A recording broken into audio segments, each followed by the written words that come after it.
Hola, ¿cómo están? Yo soy Diego Fero y bienvenidos a Jóvenes Pensantes. El tema que abordaremos el día de hoy tiene que ver con manifestaciones y protestas, algo que de alguna manera en los últimos años se ha incrementado en nuestro país, ya sea por diferentes circunstancias que nos han llevado precisamente a salir a las calles, o a usted lo ha llevado a salir a las calles.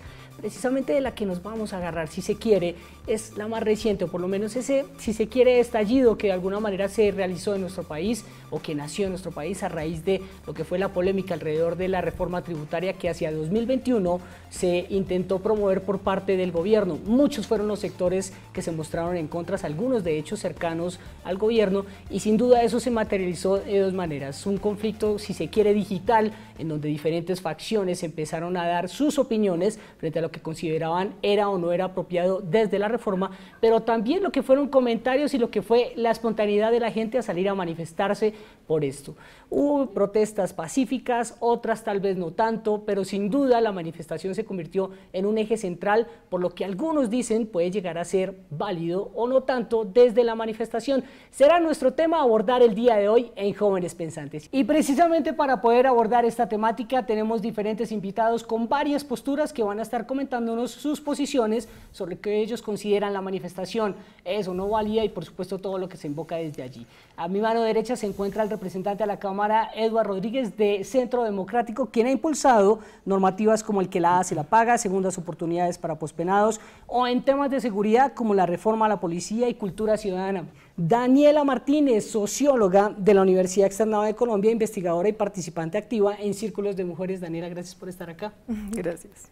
También está con nosotros Juan Esteban Castañeda, estudiante de tercer semestre de Derecho en la Universidad de los Andes y quien hace parte de alguna manera de tratar estos temas también de actualidad, pues nos tocan todos los días. Nos acompaña también Andrés Dager, estudiante de Ingeniería Civil de la Escuela Colombiana de Ingeniería y también ha enfocado su formación en diferentes labores de voluntariado y trabajo social con líderes sociales. Y Alejandro Rodríguez, antropólogo de la Universidad de los Andes, con interés en estudios urbanos, defensor de derechos humanos y también participante de la ONG Temblores.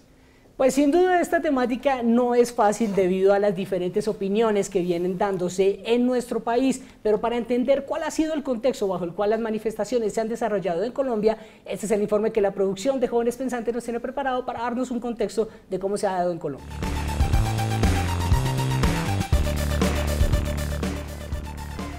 El derecho a la protesta en Colombia no está señalado de forma específica en nuestra Constitución, pero artículos como el 37, 38 y 56 consagran el derecho a la manifestación pública, a la libre asociación, conformación de sindicatos y el derecho a la huelga.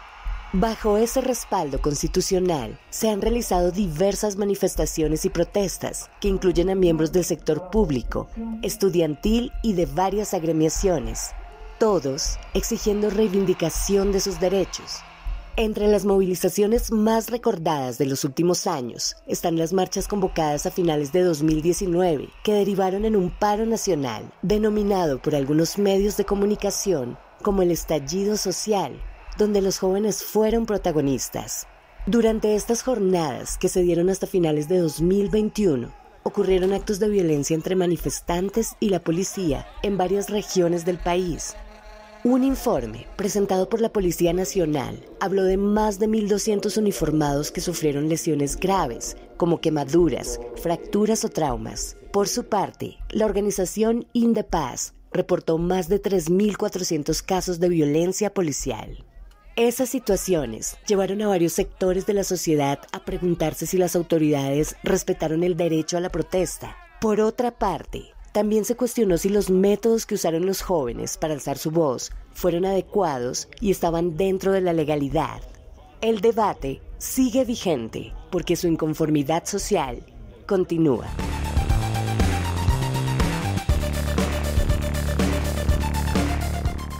Pues sin duda lo que ha significado en estos últimos años la manifestación, la forma como se han dado, muchas de ellas pacíficas, pero sin duda otras que desafortunadamente ha terminado de forma violenta, han de alguna manera marcado también el momento político que vive Colombia. Y a partir de eso yo sí quería preguntarle al doctor Rodríguez precisamente sobre las garantías que de alguna manera también se le han venido dando a la ciudadanía. Más de 2 millones de personas terminaron haciendo parte de las manifestaciones según datos del informe del sector de defensa garantías a la manifestación pacífica y control de acciones violentas. 2 millones de personas, según esta organización, salieron a las calles. Doctor Rodríguez, ¿eran legítimas las manifestaciones? Pues yo mismo he salido a protestar, y yo protesté, por ejemplo, cuando se estaba hablando del proceso de impunidad con las FARC, y creo que es un derecho completamente legítimo. En el Código de Policía, inclusive nosotros pusimos unos parámetros para mirar cómo se iban a realizar esas protestas, porque yo creo profundamente que el derecho suyo está hasta donde está mi derecho, y que yo no puedo sobrepasar su derecho por más que yo sea, yo no puedo tocarlo, no puedo violentar sus derechos. Y en ese orden de ideas nosotros habíamos propuesto en ese momento y dejamos dentro del Código de Policía una reglamentación que ojalá la tomen posteriormente, porque era una reglamentación donde se valía el derecho del que protesta, pero también el que no protesta. Y hacia eso tenemos que ir, hacia mirar cuáles son los límites y cuáles no de la vulneración de los derechos fundamentales. Y en este caso yo sí creo que hay que respetar plenamente el derecho a la protesta, pero que ese derecho a la protesta no vulnere los derechos de los demás ciudadanos, porque es el respeto a la humanidad y a las libertades y sobre todo a la movilidad de los demás que también tienen derechos. Daniela, ¿le faltó norte a estas más recientes manifestaciones en el país? Pues yo considero que lo que hay de base es como una cantidad de necesidades desatendidas básicas, que hay una población pues con un montón de vulnerabilidades, ¿sí? Que en América Latina se viene desarrollando lo que se denomina como estallido social, con base en esas necesidades, que hay una concentración del poder que no permite atender esas necesidades y que esas son las razones por las cuales la gente sale a marchar y a protestar, ya que digamos que durante las manifestaciones no haya habido como un desarrollo de cuáles son las propuestas o cuál es la agenda política a la que vamos a llegar. Creo que eso sí tiene que ver mucho como con el desarrollo natural que tiene cualquier manifestación y que se construye con el tiempo y que es un proceso social que lleva tiempo. Alejandro, ¿le faltó norte a las manifestaciones? Bueno, pues considero yo que es complejo porque, digamos, desde opiniones como de las organizaciones sociales, que es de donde yo vengo, un poco lo que hacemos es velar por la garantía de derechos en los contextos de protesta, ¿no? Y algo que hemos identificado es que a medida que, digamos, el primer paso y la primera exigencia fue que se retirara la reforma tributaria, ¿no? Y mientras se retiró la reforma tributaria, ya desde nuestro trabajo habíamos registrado al menos, si no estoy mal, 8 homicidios en los primeros días de paro cometidos presuntamente por la fuerza pública, y habíamos visto el nivel de violencia al que podía llegar ejercer la fuerza pública en contextos de protesta, y entonces aquí las peticiones empezaron a ser otras, ¿no? Y ahí la petición por la reforma policial empezó a entrar, digamos, como un punto fundamental en la agenda pública, ¿no? Entonces, a medida que iba pasando el tiempo y que la tensión iba creciendo, la violencia se iba exacerbando, pues también las exigencias se iban transformándose, ¿no? Y también estábamos ante una situación nunca antes vista, ¿no? Nunca hemos tenido un paro tan prolongado en el tiempo, en el que habíamos tenido tanta tensión social, y digamos que eso hacía que había una reformulación constante, y sin duda, digamos, considero que es fundamental siempre cuestionar y siempre reflexionar sobre las formas en que se hace protesta social, ¿no?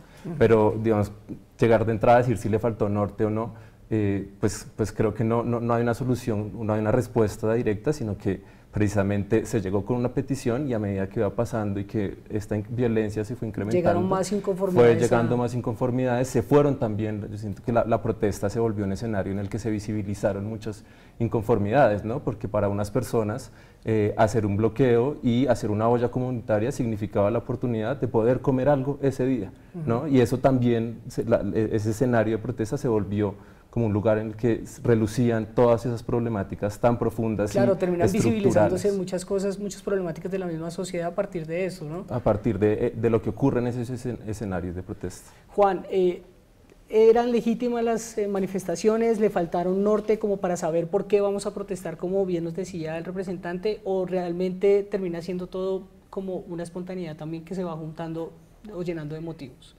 Bueno, yo considero que desde el inicio, y para recalcar lo que decía el representante, la cuestión sobre las protestas en el contexto colombiano no sería plantear inicialmente sobre quién considere que sea legítimo o no manifestar en primer lugar, porque si yo estoy en un Estado de Derecho donde no tengo el derecho a manifestar, no entiendo la razón de ser democrática de un Estado de Derecho, tendría que tener espacio de participar. Entonces, en ese sentido, yo sí considero que la discusión se centra en que esa manifestación se da en un contexto político que ya se había repetido en otros contextos latinoamericanos, pero también en la historia de Colombia.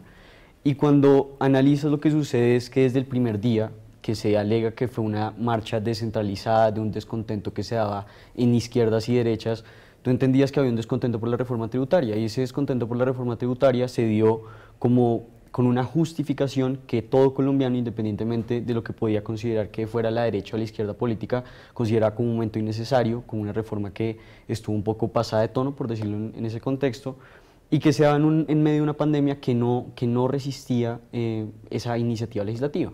Pero cuando se resuelve, Duque retira la reforma tributaria, se unen una multiplicidad de causas que no es un fenómeno nuevo. Entonces, todas las causas que tenían ese indicio inicial con lo que supuestamente era ese descontento general, se vuelve un descontento político. Y en la medida que se vuelve un descontento político, distintas causas que no tenían ninguna relevancia inicial con la reforma tributaria entran al paro nacional en nombre del paro nacional.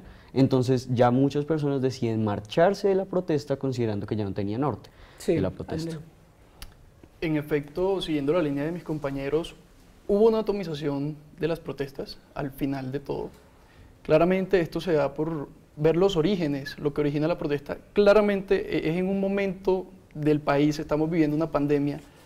Resulta que las personas de clase media en ese instante tan crítico, el Estado no les brinda esa asistencia necesaria porque no son lo suficientemente ricos para sostenerse, pero tampoco lo suficientemente pobres para recibir asistencia del Estado. Entonces también este gran grupo de la sociedad viene y se revela ante el Estado por esta misma falta de garantías. Considero yo que todo esto se utilizó, sí, desde distintos sectores para mostrar, y lo aprovecharon, y qué bien que lo hicieron, para mostrar sus descontentos con lo que se está viviendo en el Estado.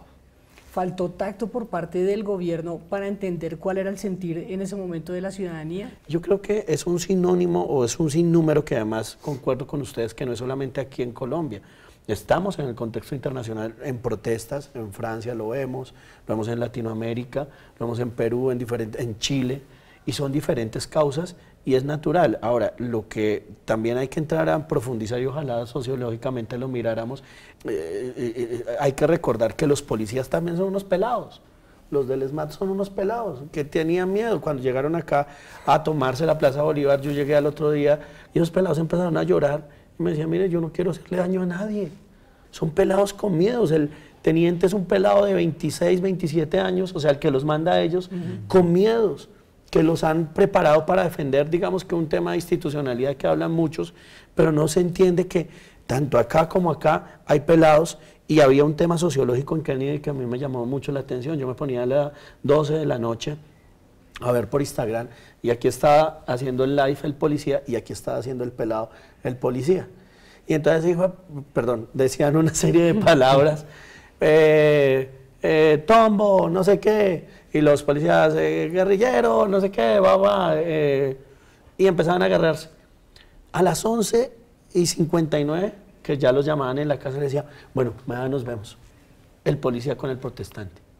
Era una vaina que a mí me pareció impactante, porque a la hora de la verdad somos una sola Colombia, y lo que tenemos es que trabajar es por los fines superiores, como les decía antes, la educación gratuita, por ejemplo, salió muy mal el tema de la reforma tributaria, y eso uno tiene que aceptarlo con humildad, y en eso el gobierno creo que salió tardíamente a dialogar, pero creo que es un momento también de experiencias adquiridas para que los próximos gobiernos entiendan que los problemas se solucionan es ya y ahora. ¿Por qué la protesta social dejó de ser pacífica y se tornó violenta, Daniela? Bueno, pues yo he estado como, claramente, la sociología me permite entender qué es lo que pasa en un escenario de confrontación, que es una manifestación, pero también he estado como manifestante.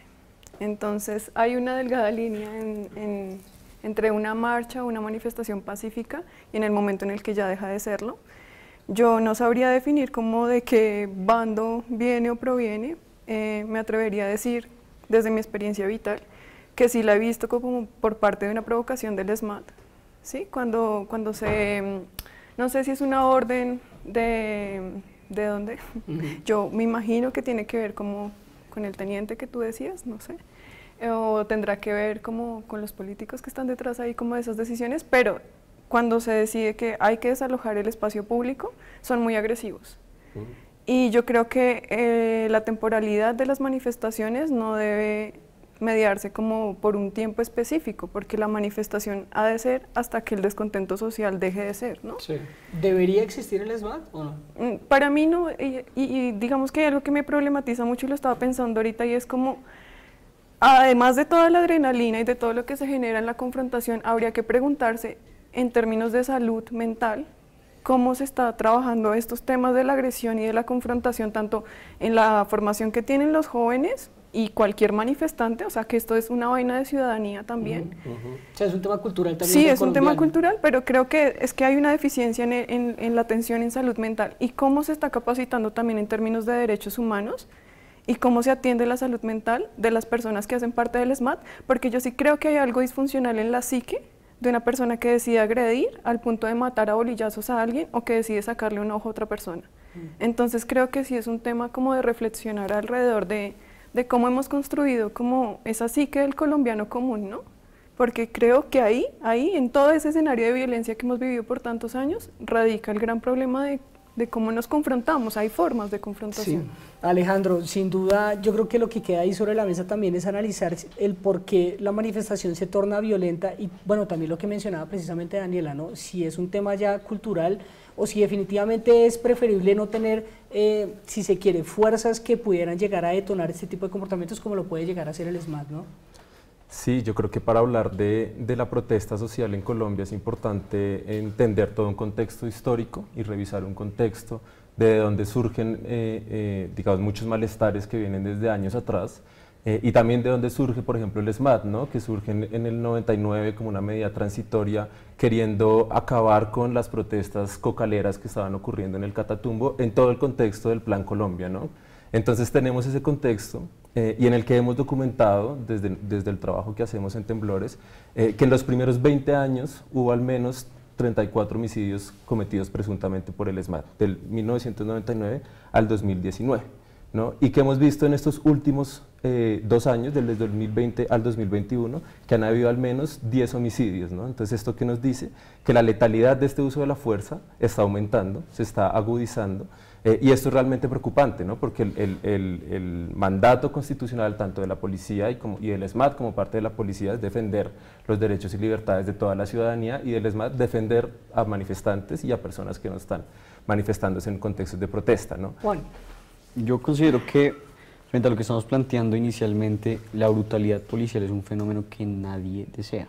Es decir, que un oficial, que un servidor público atente de manera injustificada en su uso legítimo de la fuerza que tiene, pero que atente de manera injustificada contra un bien, que de acuerdo con lo que dice el Acuerdo Constitucional tiene que ser proporcional, razonable y justificado contra una violencia inminente. Si no sea en ese contexto, es completamente condenable. Ilegítimo. Y ningún Estado, y pasa lo mismo en Estados Unidos, cuando pasa todo lo de George Floyd, comienza la misma dialéctica del abuso policial. Y en la medida en que se habla del abuso policial, comienza lo que viene a continuación, que es la campaña mediática. Entonces, cuando iniciamos hablando de la reforma tributaria, terminamos hablando de la reforma policial, y más aún terminamos hablando de la institucionalización.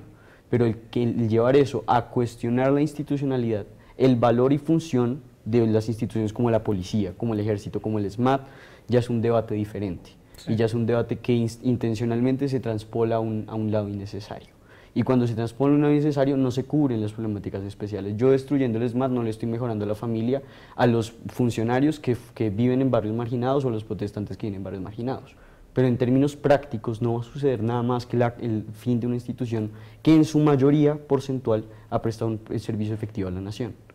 Andrés. Bien, el hecho de que el ESMAD tome una posición de juzgar lo hace completamente inviable en la medida que no es su posición en las ramas del poder, y para eso hay un juez que debe juzgar.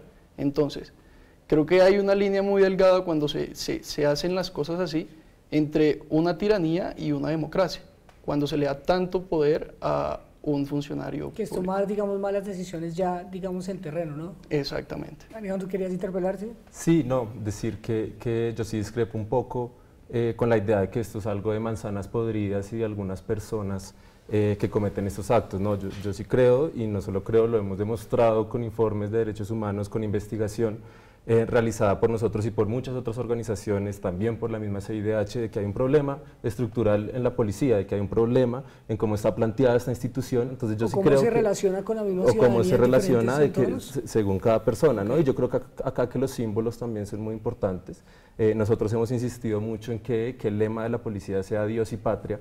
Es muy problemático porque analizamos y vemos que hay un montón de ciudadanías diversas que se quedan por fuera de esa noción de Dios y Patria, ¿no? Y en esos pequeños símbolos pues está toda una problemática que debe ser transformada para precisamente cuidar esa institucionalidad que consideramos fundamental en un Estado social de derecho. En ese punto quería también profundizar, porque sin duda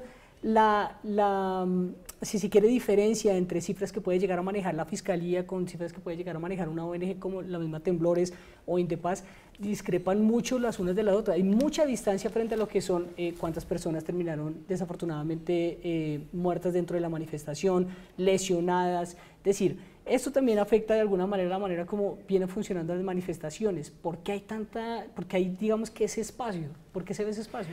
Pues yo creo que principalmente se debe a que si no hay registro fotográfico, de video, de audio del hecho, es difícil comprobarlo, ¿no? Digamos que a veces, y he trabajado más como bueno, desde... las redes sociales se han prestado para eso, sí, precisamente. claramente, ¿no? de hecho está mucho como ese meme que dice que los jóvenes tuvieron que grabar su propia masacre o desgracia, o bueno, en fin. Pero básicamente, y lo he visto más como pues por el lado de los feminicidios, trabajando con colectivos feministas, cuando nosotros hacemos registro y sistematización de hechos violentos o de vulneraciones de derechos, pues acudimos como al testimonio principalmente, pero pues también a esos registros fotográficos, de audio, de video, de lo que se tenga. Yo creo que las diferencias se basan en eso y que los reportes no se hacen siempre a las mismas organizaciones. La verdad no sabría pues cuál es la base, pero creo que sí hay una responsabilidad del Estado, de la Fiscalía, que se supone que es la que debe regular como el seguimiento a todos estos casos, de saber exactamente cuántos, ¿no? Y de ir a los lugares y hacer el registro directamente allá. Muy bien, Alejandro. Las cifras, por ejemplo, que manejaba Indepaz: 75 asesinatos, de los cuales 44 han sido por presunta autoría de la fuerza pública, 83 víctimas de violencia ocular, 28 víctimas de violencia sexual, 1.832 detenciones arbitrarias, 1.468 casos de violencia física. Y la Fiscalía hablaba de cifras de 21 civiles fallecidos, 19 casos descartados, 11 adicionales se encuentran en proceso de calificación. En el marco del paro nacional, la muerte de 2 oficiales, 1.253 oficiales lesionados, 1.194 hombres, 59 mujeres. Esa discrepancia entre cifras, ¿por qué? ¿Por qué la distancia? Todos esos números que mencionabas representan algo muy grave y muy preocupante, porque detrás de cada número pues hay un caso, hay una persona traumatizada, hay una persona que perdió su ojo. Y que muchas veces se nos olvida, ¿no? Y que se olvida y se queda en la cifra y en la sensacionalidad de la cifra, ¿no?